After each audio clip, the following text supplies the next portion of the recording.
In this video, we are going to see that if you're getting a lot of pop-ups on Google Chrome and you just want to hide this or disable that so that it doesn't show any of the pop-up message on Google Chrome, here's how you can easily do this. First of all, just go to the Google Chrome, just click on the three dots on the right and click on settings right at the bottom. Now, once you click here, just go to the privacy and security on our left right here. And if we scroll to the bottom, and here right at the bottom we see site settings. Here you can see the pop-ups as well, pop-ups option. Just click here and again just scroll all the way down to pop-ups and redirects.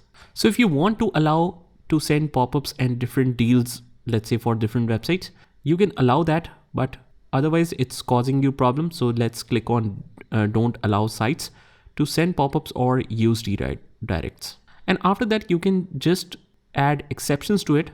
Like let's say that we want to allow all sites to send pop-ups, but not allowed to send pop-ups by any particular website, or you want to allow any particular one, you can add that as well. So this is how it's done. Just try this by yourself and I will see you in the next one.